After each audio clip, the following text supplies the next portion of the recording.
로마서 3장 26절의 이제 제목을 하나님의 의로우신 하나님이다라는 제목으로 우리 말씀 나누시겠습니다. 이 말씀을 준비하면서 프란시스 셰이퍼의 주석서를 살펴봤는데 거기에서 굉장히 동의가 되고 이 말씀을 시작할 때 참 좋은 예다라고 생각했던 게 무엇이냐면 우리의 이 사회를 지탱하는 것이 바로 정의고 도덕이라는 내용입니다. 하나님께서 정의로우시기 때문에 우리의 믿음이 지탱된다는 그런 내용인데요. 생각을 해보시면 제가 지금 이 땅에 서 있지 않습니까? 땅에 서 있으니까 땅이 있기 때문에 제가 서 있는 거죠. 근데 만약에 이 바닥이 물이면 가라앉겠죠. 그리고 바닥이 늪이면 들어가겠죠. 그리고 지진이 나면 서 있지 못하겠죠. 그렇기 때문에 저는 자연스럽고 당당하게 서 있지만 그 모든 힘은 이 바닥에서 나오는 것입니다. 그럼 이 사회를 지탱하는 것은 무엇일까? 사회를 지탱하는 건 도덕입니다. 사회를 지탱하는 것은 시스템이 아니라 도덕적인 시스템입니다. 만약에 도덕적인 기준이 해이해지고 흔들리게 되면 사회는 그때부터 불안하게 됩니다. 그렇기 때문에 우리가 지금 유럽이 망하는 것을 조금씩 보고 있는데 왜 그렇게 됐느냐 하면 하나님으로부터 멀어지기 때문에, 도덕적인 기준으로부터 멀어지기 때문에 그 나라와 사회는 흔들리고 결국은 무너지게 된다는 것입니다. 지탱될 수가 없습니다. 우리 개인도 마찬가지입니다. 우리 개인도 하나님, 도덕적인 절대 기준의 하나님으로부터 멀어질수록 지혜롭지 못하고 우리의 삶은 기준이 없어지고 흔들리고 시간이 갈수록 세워지지 않습니다. 지탱될 수가 없는 것입니다. 그래서 프란시스 셰이퍼가 하나님이 없는 사회는 절대 도덕 기준이 사라지기 때문에 두 가지 방향으로 간다. 하나는 쾌락주의, 하나는 상대주의다라고 말을 했습니다. 쾌락주의라는 것은 당연히 나쁘다라는 것을 대부분의 사람들이 알고 있지만 상대주의라는 것도 그거와 동일하게 나쁜 것입니다. 왜냐하면 상대주의라는 것은 사회적으로 선한 것을 사람들끼리 다수결로 선택해서 모든 사회에 유익한 것이 선이다라는 결정을 사람들이 내리기 시작한 것입니다. 그때부터 생겨나는 것이 여러 가지 윤리적 파괴죠. 하나님의 절대 기준과 사람의 기준이 일치되지 않습니다. 아무리 많은 사람들이 생각을 모아도 그것은 일치되지 않습니다. 그래서 사회는 절대적으로 변하지 않는 도덕적인 기준이 필요합니다. 그것에 사회는 세워지게 되어 있습니다. 그런데 절대적인 도덕 기준을 세울 수 있는 사람이 없습니다. 왜냐하면 사람들은 절대적이지 않기 때문에. 그래서 하나님께서 절대적인 도덕 기준이 되셔야만 합니다. 사람은 모두가 죄인이고 모두가 완전한 지혜를 갖고 있지는 않기 때문입니다. 그래서 프란시스 셰이퍼가 그 근거로 이 로마서 3장 26절이 성경 전체의 중심을 이룰 수도 있다라는 말을 하였습니다. 그가 말하기를 어떻게 하나님이 우주의 절대적인 통치자로 머물러 계시면서 또한 동시에 나와 같은 경건하지 못한 죄인을 의롭다고 하실 수 있는가에 대한 가장 심원한 대답을 하고 있기 때문이다 라고 말했습니다. 자, 이 구절이 왜 성경 전체에 중요한 근본이 되는 구절이 될 수도 있다라고 설명하는 것이냐 하면은 저와 여러분들은 죄인인데 하나님께서 우리를 보시고 너는 이제 의인이다라고 말씀하신다는 사실이지 않습니까? 이 칭의가. 그런데 죄인을 의인이다라고 말하는 재판장은 의롭지 않은 재판장이잖아요. 그렇기 때문에 하나님께서 만약에 의로운 재판장이 아니시고 조금이라도 흠이 있으시면 우리의 모든 신앙과 사회 도덕의 절대 기준이 다 흔들려 버리기 때문에 이 구절은 아주 중요하다는 것입니다. 하나님이 절대적으로 도덕적이시고 전혀 흠이 없으시고 차별하지 않은 하나님이시면서도 동시에 우리 같은 죄인을 의롭다고 하실 수 있는 분이시다. 그것이 왜 그렇게 되는가라는 것을 설명하고 있는 구절이기 때문에 우리의 신앙에 성경의 중심 구절이다라고 말하고 있는 것입니다. 오늘 본문에 이때라는 말씀이 있습니다. 곧 이때에 자기의 의로우심을 나타내사라고 말씀하시고 계십니다. 하나님께서 자신이 의롭다라고 하는 사실을 이때에 나타내셨다라고 바울이 말하고 있습니다. 여기서 말하는 이때는 예수님께서 이 땅에 오셨을 때를 말하는 것입니다. 하나님의 의로움은 마치 해와 같아서 강하게 그리고 변함없이 이 세상을 비추고 있습니다. 지금도 해가 비치고 있지 않습니까? 그래서 밖에 불 안 켜도 밝잖아요. 밖에 주차장 나가면은 얼마나 깜깜한지 아세요? 깜깜해서 아무것도 안 보입니다. 근데 아주 강한 그 타코마 시리에서 보내주는 그런 라이트 있잖아요. 그거 하나 있으면 조금 밝아집니다. 근데 거기에 얼마나 많은 파워가 들어가고 돈이 들어갑니까? 한 달에 얼마 많이 청구하겠어요. 근데 지금 밖에 보세요. 그 빛과 비교도 안 되는 빛이 비추고 있지 않습니까? 그것이 해입니다. 근데 하나님의 의로움이 성경에서는 해 같다라고 말씀하고 계세요. 말라기 선지자가 그렇게 말하고 있지 않습니까? 내 이름을 경외하는 너희에게 공의로운 해가 떠올라서 치료하는 광선을 비출 것이다. 말라기 4장 2절입니다. 내 이름을 경외하는 너희에게 공의로운 해가 떠올라서 치료하는 광선을 비추리니 너희가 나가서 외양간에서 나온 송아지같이 뛰리라. 하나님의 공의, 하나님의 그 의로우심이 마치 강력하면서도 따뜻한 햇살 같아서 하나님의 이름을 경외하는 사람들의 영혼을 치료한다라고 말씀하고 계시는 것이죠. 시편 기자는 19편에서 하나님의 영광을 찬양하면서 그것은 마치 태양빛과 같이 강렬한 것이다 라고 말하고 있습니다. 시편 19편 5절에 말씀하십니다. 해는 그의 신방에서 나오는 신랑 같고 그의 길을 달리기 기뻐하는 장사 같아서 하늘 이 끝에서 나와서 하늘 저 끝까지 운행하며 그의 열기에서 피할 자가 없도다. 태양이 비출 때 그 강력한 힘을 누구도 막을 수가 없고 피할 수도 없습니다. 그것은 하나님의 영광을 아무도 막을 수도 없고 피할 수도 없는 것과 마찬가지입니다. 그래서 분명히 태양은 신이 아니지만 하나님의 영광을 잘 보여주는 물체이기 때문에 비유로서 설명하고 있는 것입니다. 그러니까 하나님의 의로우심은 세상 처음부터 지금까지 계속적으로 강력하게 세상을 비추고 계시다라고 말씀하시는 것이죠. 그런데 그러면 사람이 해의 존재를 무시하는 사람이 없잖아요. 무시한다기보다도 해의 존재를 모른다라고 말하는 사람이 없죠. 당연히 해가 있고 자신이 해의 능력을 지금 효력을 받고 있으니까. 그런데 사람이 하나님의 의를 인정하지 않잖아요. 사람이 하나님의 그 강력하고 따뜻하고 계속적으로 아무도 막을 수 없는 의로움을 모른다고 하면서 살고 있지 않습니까? 그래서 보여주신다고 알려주시겠다라고 말씀하시는 것입니다. 여기 본문에서 곧 이때에 자기의 의로우심을 나타내사 demonstrate 보여주사라고 하는 말씀이시죠. 이렇게 하나님께서 보여주셔야 하는 이유는 예수님이 이 땅에 오시기 전까지는 심지어 하나님의 백성 이스라엘 사람들도 하나님의 그 완전하신 의를 밝히 보지 못했기 때문에 보여주신다라고 말씀하신 것입니다. 성경은 그것을 그림자와 같다, 수건과 같다 그런 표현을 씁니다. 사람의 눈이 가려져서 하나님의 의를 완전하게 바라보지 못하는 그런 상태를 그림자를 보는 것 같다, 수건에 가려진 것 같다 그런 표현을 쓰고 있죠. 히브리서 10장 1절 2절입니다.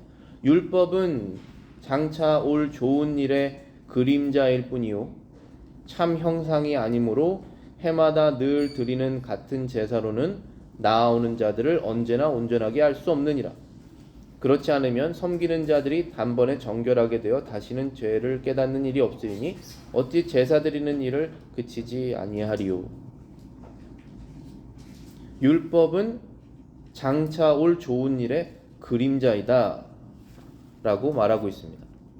그것은 구약에서 죄를 씻기 위해서 하나님께 동물로 제사 드렸던 그것이 그림자였다라고 말씀하고 계시는 것이죠. 그리고 그것이 실체가 아니고 그림자인 이유를 증명하는 것이 계속 똑같이 아침 저녁으로 반복해야 되잖아요. 완전히 효력 없이 죄를 완전히 씻지 못하지 않습니까? 그래서 그것을 그림자라고 표현한 것입니다. 그럼 실체는 무엇입니까? 예수님께서 십자가에 달려 죽으신 것이 실체죠. 그 실체의 그림자가 바로 구약이었다고 말씀하고 계시는 것입니다. 이제는 구름이 걷히면 해를 이렇게 볼 수 있듯이 하나님의 의가 예수님을 통해서 분명히 보여진다라는 것입니다. 그래서 오늘 본문에서 이때에 하나님의 의를 나타내셨다, 모두가 볼 수 있게 나타내셨다, 구름을 거치고 수건을 걷어내고 사람이 해가 있다라는 것을 누구나 다 인정하듯이 하나님이 의로우시다, 완전하게 의로우시다라는 것을 사람들이 다 인정할 수 있도록 내가 보여주었다라는 것입니다. 누구를 통해서? 예수님의 그 죽으심을 통해서 보여주셨다는 것입니다. 바울도 이러한 말씀을 하고 있습니다. 고린도 교인들에게 지금 유대인의 상태가 이렇다라고 설명할 때 유대인들의 눈에 수건이 가려져 있다라는 표현을 썼습니다. 고린도 후서 3장 14절입니다. 그러나 그들의 마음이 완고하여 오늘까지도 구약을 읽을 때에 그 수건이 벗겨지지 아니하고 있으니 그 수건은 그리스도 안에서 없어질 것이라. 사람은 예수 그리스도를 믿지 않기 때문에 마음이 완고해집니다. 하나님을 순종하지 못합니다. 그러나 예수님을 믿고 그리스도 안에 영으로 들어오게 된 다음부터는 하나님의 완전하신 의와 영광을 눈으로 보는 것처럼 확실하게 알게 되어서 우리의 완고한 마음은 녹아집니다. 예수 그리스도께서 나를 위해서 죽으셨다는 사실을 알게 되면서 나의 마음은 부드러워지는 것이죠. 그러면서 하나님께 마땅히 드려야 될 감사와 영광과 찬양을 드리는 것입니다. 우리가 마땅히 태양빛이 좋다. 태양은 늘 우리를 밝게 비추고 있구나. 태양이 없으면 어떻게 살지?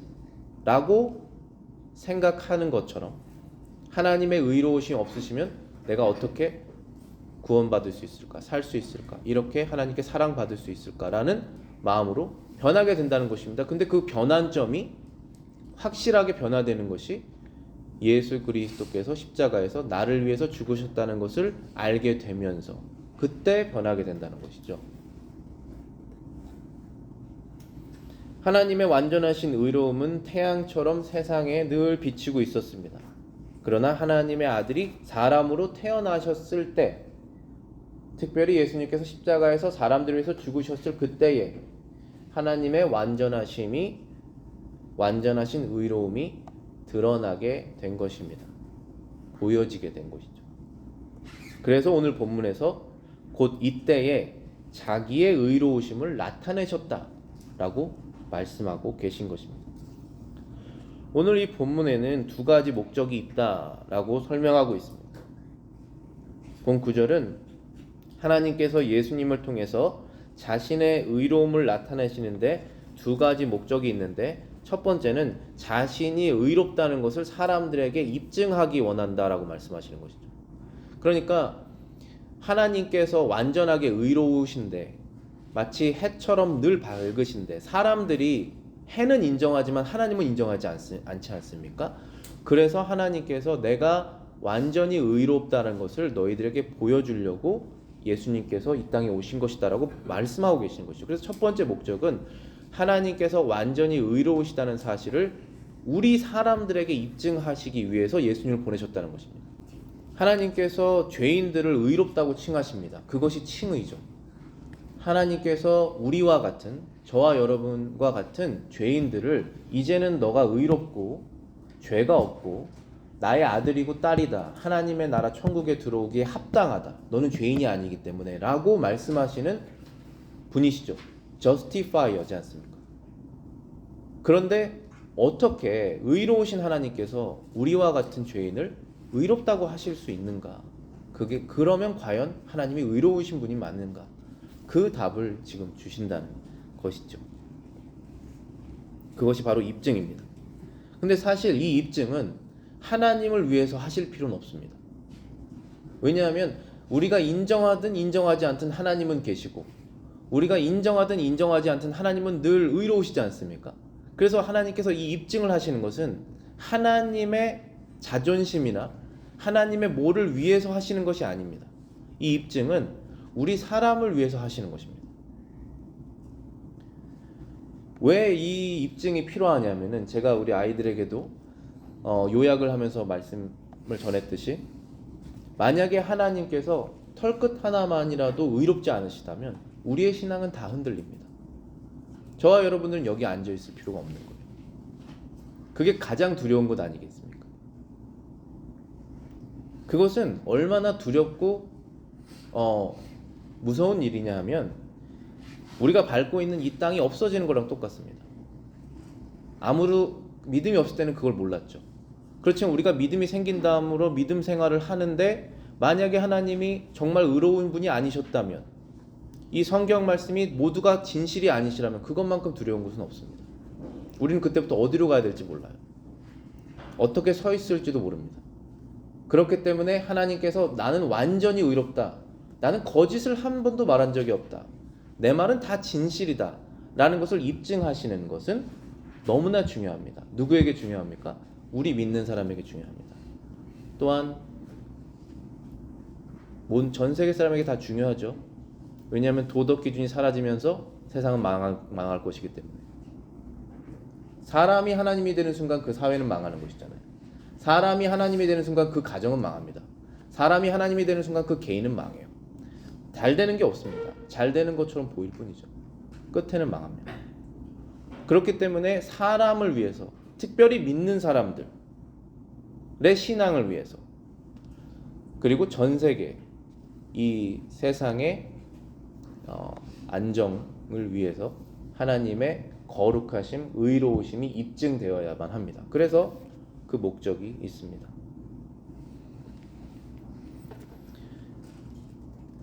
하나님께서 여전히 의로우실 수 있는 이유는 죄인들이 죄값을 치렀기 때문에 의로우신 것입니다.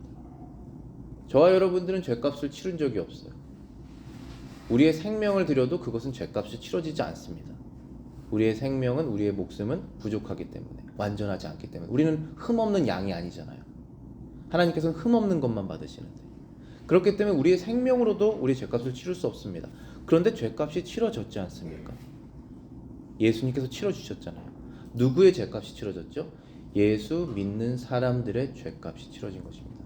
그래서 하나님은 예수 믿는 사람들을 의롭다 하시는 분이시기 때문에 의로우신 분이신 것입니다. 죄값이 치러진 거예요. 여러분이 빚을 졌으면 빚을 갚으셔야 되잖아요. 탕감하셨다는 것이죠. 예수님께서 그 믿는 사람들의 죄들을. 그래서 의로우신 것입니다. 여전히 의로우신 것입니다. 그래서 이 프란시스 셰이퍼가 이 성경 구절이 어떤 면에서는 성경의 핵심이다라고 말했던 이유가 바로 하나님의 의가 보존되기 때문에, 그래서 핵심이다라고 말하고 있는 것입니다. 그는 이렇게 말합니다. 예수님이 우리의 죄를 십자가에서 담당하셨기 때문에 하나님은 공의롭게 남아 계실 수 있으시고, 즉 우리가 사는 우주의 도덕적 기반이 지탱될 수 있다. 어렸을 때는 우리가 아버지가 도덕적 기준이죠. 하라고 하는 것을 하고 하지 말라는 것을 안 하고 살았습니다. 그렇지만 시간이 지나면서 아버지도 불완전한 사람이고 죄인이라는 사실을 알게 되지 않습니까? 우리 자녀 키우면서 다 그런 것을 알게 되잖아요. 그러면서 그것을 이해하고 같은 어른으로서 그것을 이해하면서 살아가는 것입니다. 그렇지만 하나님 아버지는 다르시죠. 하나님 아버지는 완전하십니다. 그분은 흠이 없으시고 전에 말했던 것을 바꾸시지 아니하시고 말하는 것을 그대로 행동하시는 분이시죠. 그렇기 때문에 하나님 아버지의 도덕 기준이 절대적이어야 되는 것입니다. 그것이 만약에 흔들린다면, 우리 육신의 아버지처럼 우리 아버지도 옛날엔 잘못했는데 하나님 아버지도 잘못이 있지 않겠어? 라는 이상한 생각이 들어오고 우리의 마음속에 그런 의심이 들어오고, 그렇게 되면 우리는 불안해지는 것이죠. 우리는 그때부터 뭐가 진리인지 스스로 판단해야 되는 굉장히 위험한 상태에 빠지게 된다는 것입니다. 하나님께서 우주의 이 전 세계의 도덕의 기준이라는 사실이 우리를 붙잡고 있는 것입니다. 여러분들을. 의로우신 하나님은 죄를 심판하셔야만 합니다. 그건 당연히 재판장이 해야 될 일이죠. 재판장은 죄인들을 가려내고 그 죄의 형량을 정해야 됩니다. 그것이 재판장이 할 일입니다. 그래서 하나님께서는 재판을 하셨습니다. 저와 여러분들 믿는 사람들의 재판을 하셨습니다. 그 재판의 결과는 사형이에요. 하나님께서 저와 여러분들이 하나님께 지은 죄를 보시고 진노하십니다. 진노하시지 않으면 올바른 재판장이 아니시죠. 그 사형의 결과를 하나님의 아들이 대신 짊어지셨다는 것입니다. 그게 우리가 믿는 믿음이에요. 그게 기독교의 본질입니다. 그래서 공의를 입증하신 것이에요. 죄값이 치러졌기 때문에. 로마서 8장 6절입니다. 만일 우리가 그리스도와 함께 죽었으면 또한 그와 함께 살 줄로 믿는다. 예수님께서 부활하셨습니다. 그리고 마지막에 오셔서 부활할 사람들을 부활시키실 것이에요. 누가 부활됩니까? 의인과 악인이 다 부활되지만 여기에서 말하는 천국으로 부활되는 사람들을 말하고 있는 것이죠. 그것은 그리스도와 함께 죽은 사람들이 부활된다는 것입니다. 그리스도와 함께 죽지 않았으면 살 수 없습니다. 그것이 정의입니다. 그것이 공의고 그것이 맞는 것이에요. 그래서 저와 여러분들이 그리스도와 함께 십자가에서 죽지 않았으면 우리는 지옥 형벌을 받는 것이 당연한 것입니다. 그것이 마땅한 것이죠. 그것이 마땅합니다. 그래야만 합니다. 그것이 하나님께서 의로우시다는 증거잖아요. 그러나 우리가 그리스도와 함께 십자가에서 죽었다면, 그리스도께서 십자가에 죽으실 때 나도 죽었다, 내 육신은 그리스도와 함께 죽었다 라는 그 사람들은 이제 죽음의 값이 치러졌기 때문에 그리스도께서 부활하실 때 같이 부활한다는 것입니다. 그리스도께서 부활하신 것처럼 같이 부활한다는 것입니다. 만약에 하나님이 조금이라도 의로우시지 않는다면 다른 사람을 심판할 권리가 없습니다. 그렇지만 하나님께서 완전하게 의로우시기 때문에 모든 사람을 심판하실 수 있습니다. 의로우신 하나님께서 죄인들을 의롭다고 칭하시기를 원하십니다. 그래서 그분의 아들을 진노의 대상으로 우리를 대신해서 보내신 것입니다. 오늘 본문의 후반부에 보면 두 번째 목적이 나와 있는데요. 곧 이때에 자기의 의로우심을 나타내사 자기도 의로우시며 또한 예수 믿는 자를 의롭다 하십니다. 이것이 두 번째 목적입니다. 예수님을 이 땅에 보내신 이유입니다. 하나님은 예수 믿는 사람을 의롭다 하시는 분이십니다. 하나님은 다른 기준이 없고 예수 믿는 사람을 의롭다 하시는 분이십니다. 예수 믿는 사람은 이제 거듭나서 하나님을 사랑하고 점점점 변화돼서 실제로 의롭게 되는 것도 맞지만 의의 기준은 믿음이라고 분명히 말씀하고 계십니다. 여기서 박윤선 박사가 이렇게 해석합니다. 의롭다 하려 하심의 헬라어 원어는 의를 이룸이 아니고 칭의의 의미이다. 칭이란 불의한 자를 예수님의 공로로 인하여 의롭게 보아주는 것이다. 이 하나님께서 칭의하시는 것은 일시적인 것이 아니고 일시적으로 유효한 것이 아니고 영원히 무궁한 것이다. 영원토록 무궁한 것이다. 너무나 당연한 얘기지만 저와 여러분들이 하나님께로부터 칭의를 얻어서 예수 믿는 믿음으로 우리가 의롭다함을 얻어서 완전하게 의롭게 되는 것이 당연히 아니죠. 그것은 설명할 필요가 없습니다. 그렇지만 여기 이 성경 말씀이 의인이다 라고 칭하셨으니까 그것이 마치 우리가 완전하게 의롭게 되는 것처럼 들리기 때문에 우리가 그것을 좋아하는 것이 필요하다는 것이죠. 그래서 칭의란 하나님께서 우리를 의롭게 여겨주신다는 것이다 라고 헬라어 원어의 의미를 설명하고 있는 것입니다. 의롭게 여겨주시는 이유는 우리가 예수님을 믿는 믿음이 있기 때문에 너는 믿음이 있구나, 넌 이제 내가 의롭게 여겨주겠다 라고 말씀하시는 것이죠. 그것이 바로 의롭게 하신다 라고 하는 뜻입니다. 근데 이것은 법정적 선언입니다. 영어로는 forensik이라고 말하는데 법정에서 정한 것입니다. 한 번 판결이 났으면 그 다음부터 뒤집어지지 않는 것이죠. 의인으로 판결된 것입니다. 그 판결하는 시점은 우리가 믿음을 얻는 순간이에요. 그 시점은 정확하게는 알 수 없습니다, 사람이. 그렇지만 시간이 지나면서 믿음이 얻었다는 것이 드러나게 됩니다. 하나님께서는 그 시점을 알고 있지만 우리는 모를 수 있습니다. 그러나 그것이 시간이 지나면서 드러납니다. 믿음이 생겼다는 것이. 왜냐하면 바뀌기 때문에 서서히. 그렇지만 법정적 선언은 믿음이 부여되는 그 순간에 이루어지는 것입니다. 그것은 하나님께서 주시는 것입니다. 그 믿음이라는 것은. 따라서 불의한 자가 용서받는 자비, 이게 자비죠. 자비는 죄를 졌지만 용서받는 것입니다. 이게 자비입니다. 근데 죄를 졌는데 죄값을 다 치르는 것은 자비가 아니죠. 그것은 공의이지 않습니까? 그래서 이 자비와 공의가 예수님 안에서 다 실현되는 것입니다. 예수님께서 십자가에서 나를 위해서 죽으셨다는 것을 믿는 사람들에게는 하나님께서 자비롭게 그들의 죄를 용서해 주시는 것입니다. 그 하나님의 공의가 예수님의 머리에서 실현됐기 때문입니다. 그래서 자비와 공의가 하나도 타협되지 않고 다 이루어지는 것이 십자가 사건이죠. 그래서 그것이 하나님의 의로움을 나타내고 하나님께서 예수 믿는 사람들을 의롭게 하실 수 있는 길이다. 그것을 보여주기 위해서 예수님을 보내셨다라고 말씀하고 있는 것입니다. 찰스 하치가 이렇게 말합니다. 하나님께서 의롭다고 인정하시는 사람은 예수님을 속죄의 제물로 믿고 의지하는 사람입니다. 이처럼 공의와 자비는 죄인의 의와 칭의에서 조화롭게 결합됩니다.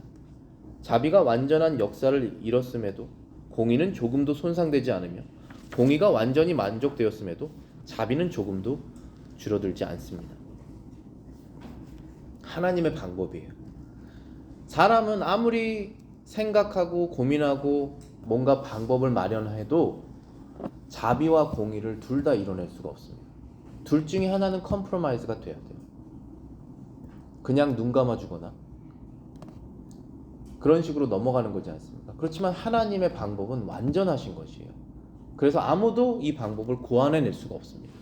하나님께서 직접 오셔서 사람이 되셔서 죄인들을 위해서 죄를 짊어지고 죽으시는 방법은 사람이 만든 종교에서는 만들어낼 수 없습니다. 사람들은 주로 어떤 종교를 만들어냅니까? 내가 신께 이만큼을 드리면 이만큼을 얻는다. 그 정도를 개발하지 않습니까? 그러나 하나님의 방법은 다르다는 것이죠. 여기서 예수 믿는 자를 의롭다 하려 하심이다 라고 말했을 때 예수 믿는 자라는 것이 헬라어 원어로 단수입니다. 단수 명사예요. 예수님을 믿는 사람은 그룹입니다. 예수님을 믿는 사람들은 큰 그룹이에요. 미국의 지금 시민권자가 몇 명인지 딱 정확하게 알 수 있지 않습니까? 알아야 되고 하나님 나라의 시민권을 갖고 있는 사람 몇 명인지 정확하게 알고 계시지 않습니까? 하나님께서 그 숫자 정해져 있습니다. 그룹이에요. 그렇지만 여기에서 본문에서 예수 믿는 자를 의롭다고 하시는 분이시다 했을 때는 단수를 썼습니다. 그 뜻은 무엇이냐면은 하나님께서 이 그룹을 하나님의 백성으로 인도하시지만 한 명 한 명 다 아신다는 것입니다. 이거는 가정으로 전체 구원되는 것도 아니고 교회로 전체 구원됐던 것도 아니고 한 명 한 명 구원되는 것입니다. 그래서 한 명 한 명 구원돼서 가정이 전체 구원될 수 있고 교회가 한 명도 빠짐없이 다 전체 구원될 수도 있지만 그것은 한 명 한 명 구원하시는 것입니다. 이사야 41장입니다. 43장 1절입니다. 이스라엘아 너를 지으신 이가 말씀하시니라 너는 두려워하지 말라. 내가 너를 구속하였다. 내가 너를 지명하여 불렀나니 너는 내 것이라. 여기서 지명하여 불렀나니라는 것이 이름을 불렀다는 것입니다. 한 명 한 명의 이름을 불러내셔서 하나님의 자녀로 삼으신다는 것입니다. 박윤선 목사가 이렇게 말합니다. 하나님께서 우리를 칭의하심에 있어서 집단적으로 취급하지 아니하시고 따뜻하게 하나하나 각 개인을 불러하셨다. 우리 세상이 점점 더 기계화되고 있지 않습니까? 우리가 더 인간성이 상실되는 세상에 살고 있습니다. 그래서 무슨 공식처럼 이렇게 하면 딱딱 떨어지는 사회가 이제 점점 돼가고 있는데, 하나님은 굉장히 개인적이시고 인격적인 분이십니다. 그래서 저와 여러분들의 인격과 우리의 배경과 우리의 상황을 하나하나 다 아시고 그것을 사용하셔서 한 명 한 명 불러내십니다. 그렇게 불러내신 사람들은 부름을 받고 믿음을 얻어서 예수를 믿게 됩니다. 그리고 하나님의 나라에 들어가게 되는 것입니다. 오늘 초반부에 제가 이 땅이 저를 지금 지탱하고 있다는 사실을, 당연한 사실이지만 여러분들에게 상기시켜 드렸는데, 여러분들의 삶을 지탱하고 있는 것은 무엇입니까? 즉, 이것이 사라지면 나는 무너질 거야 라고 생각하는 그 지탱하는 것이 있지 않습니까? 대부분의 사람들이 생각하는 것들, 중요한 것들이지만 건강, 배우자, 가족, 친구, 직업, 은행 잔고, 국가, 자기가 믿는 정치, 없어지면 내 삶이 무너질 거야 라고 생각하는 것들이 있습니다. 굉장히 중요한 것들이죠. 그렇지만 하나님의 백성들은 그들을 근본적으로 붙들고 있는 힘이 하나님으로부터 나와야 됩니다. 그런데 하나님이 하나님이 되시려면 하나님은 절대적으로 의로우셔야 돼요. 그렇기 때문에 사실 우리 하나님의 백성들을 근본적으로 붙들고 있는 힘은 무엇이냐면 우리의 믿음인데, 하나님께서 절대적으로 의로우시다 라고 하는 그 믿음이 우리를 붙들고 있는 것입니다. 지금 이 사회에서 이러한 일이 일어났다고 해서, 내 인생에서 이러한 일이 일어났다고 해서, 아니면 내가 이러한 죄로 인해서 넘어졌다고 해서 하나님이 의로우시지 않은 건 아니시잖아요. 그렇기 때문에 하나님께서 절대적으로 의로우시다는 그 사실이 우리 믿는 사람들을 붙들고 있는 힘이라는 것입니다. 하나님께서 절대적으로 의로우시기 때문에 거짓된 말씀을 안 하시잖아요. 그렇기 때문에 성경에 있는 말씀이 다 이루어질 것이라고 믿는 것입니다. 성경 말씀이 다 이루어지지 않는다면 우리는 아무도 믿을 수가 없어요. 믿을 게 아무도 없습니다. 그렇지만 우리는 하나님을 믿고 사람을 변화시키시는 하나님의 능력을 믿고 사회에 최종적으로 정의를 실현하실 마지막에, 이 사회는 사라질 것이고 이 세상은 마지막에 완전히 정의를 실현하실 그 하나님을 믿는 것이죠. 그렇기 때문에 우리는 나의 처해진 그 상황을 받아들이고 더 나아가서 사랑할 수 있고, 사람을 절대적으로 신뢰하진 않지만 끝까지 참고 인내하고 사랑할 수가 있는 것입니다. 그 힘은 어디서부터 나옵니까? 하나님께서 의로우시고 그의 약속을 지키실 것이다 라고 하는 나의 믿음으로부터 나오는 것이죠. 그래서 오늘 본문이 하나님의 의로우심을 입증하시는 것이 왜 중요한 것인지를 우리에게 알려주고 있습니다.